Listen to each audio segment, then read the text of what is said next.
Great. The key thing to keep in mind for shipping, let me throw it into 3 general categories. Number 1, 80% of the stuff that enables people to grow food is transported internationally, whether it's equipment or fertilizer or fuel.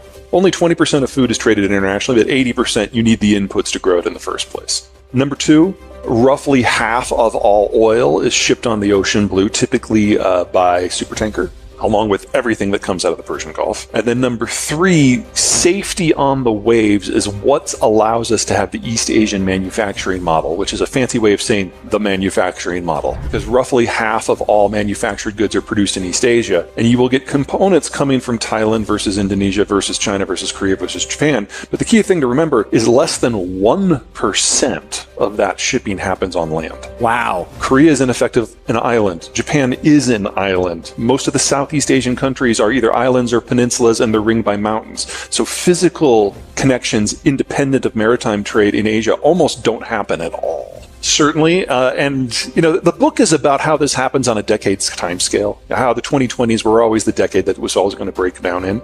But events in just the last couple of months are speeding this up. A lot of this is probably going to be front-loaded. Well, think of what just happened in the first week of December. So the Europeans announced their plan for an oil export ban, and a lot of the details are being made up as they go on. It's a very European policy in that regard. But what it is encouraging is a split in the way we view oil from the Russian space versus the rest of the world, and the different types of crude coming out of the Russian space. So the stuff the Europeans are primarily concerned about is Urals crude that is exported west to the European space, and that can only be sold for $60 or less now, and that's affecting insurance and shipping rates and the type of vessels that go in. And we saw over the course of the last 2 years how disruptions in simply the type of vessel being available can generate supply chain snarls. So now we're doing this with energy, but there's also a crude grade that exports to the Pacific that doesn't touch the European space at all, that trades differently. We now, just in the Russian space, have 2 fundamentally different markets, not just for pricing, but for physical accessibility, for the ability to get ships and insurance to allow it to move. One of the reasons why the world has been so stable,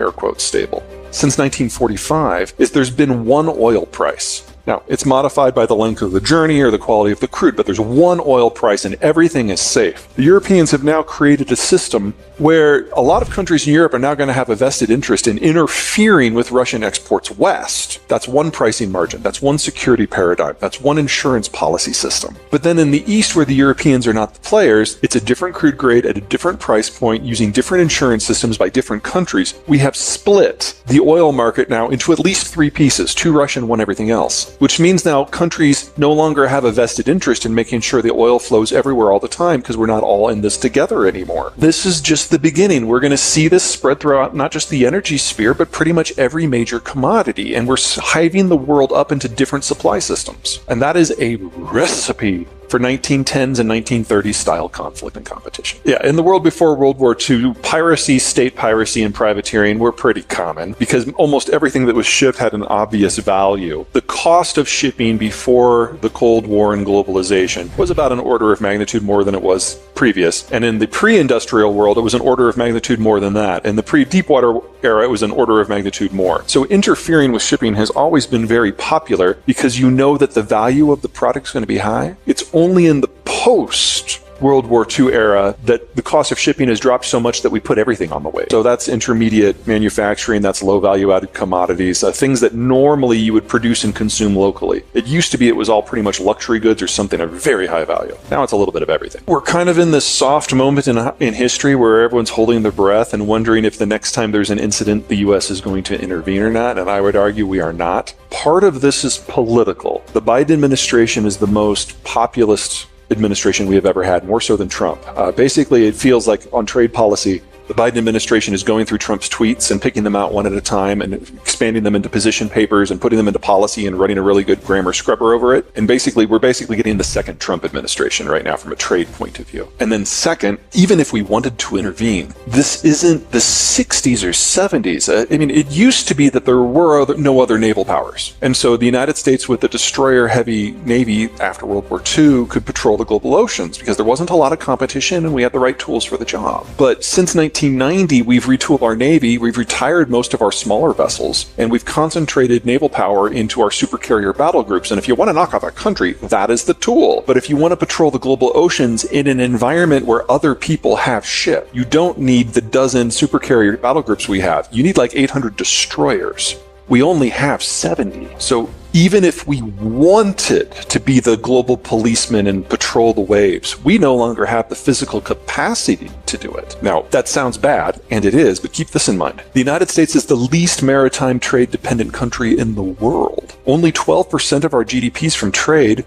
About half of that is NAFTA. We're not the ones who suffer if global trade breaks down. China's at the top of that list. Europe is a close second. China utterly lacks the naval capacity to project power more than about 1,000 miles from its coast, and it is completely dependent upon resource access and market access in countries that are half a world away. Now, the Chinese currently have 3 aircraft carriers floating. The first one used to be a casino. They will never claim that it is combat capable. They just bought it from Ukraine to refurbish it so they could learn how it works. Okay. Their second one is a clone of the one that used to be the casino. The one that used to be the casino used to be a Russian carrier. They called it the Kuzanov, by the way, and the Soviets thought it was a disaster. During Soviet times, with Soviet resources, it just kind of caught on fire from time to time. Okay. Anyway, so the Chinese do not claim that these two will ever be combat capable. Okay. They're training for their engineers more than anything else. And they do have a third one that they're going through sea trials right now. And it is a larger carrier that they actually designed themselves. But again, it's a prototype. They don't view it as anything other than a test bed. So they might get their first carrier in 2027. China technically is a larger country than the United States, but about 2/3 of its land is either too hot or too dry or too cold to be inhabitable. So 95% of the population lives on 1/3 of the land. Of that 95%, 70% lives in the North China Plain, which is an area that's not much bigger than the United States east of the Mississippi, maybe about 2/3 the size of that. So you're talking 1 billion people in one footprint. That footprint is flood prone, drought prone, and the river is actually, after 3,000 years of habitation, the river bed is above the surrounding land area, so it just flows down a dike. So if they get a heavy rain, the dike overflows and the river goes down into where people live. Yeah, so when you hear about flooding in northern China, just run. There's no fix here. The land is relatively low productivity. In the south, you've got tropics and you've got mountains, so it's difficult to have integration. Hong Kong has always been a separatist area, even before it was called Hong Kong. And then you've got mountains and jungles separating it from Southeast Asia and India, but then you've got the great wide open of the Eurasian steppe connecting it to the Russian space. And off the coast, you don't have an ocean of moat. You've got all these secondary powers, Taiwan, Indonesia, the Philippines, Japan. And so China has never been able to penetrate out, but because they have a hard time unifying at home, others have often penetrated in. It's not the worst geography in the world. That's probably Afghanistan, but it's definitely in the bottom 10%. And it's only because the Americans unified the world into globalization that China exists as it does today, because we basically told all the countries that were preying on China to go home. Hell, we nuked Japan to underline that point.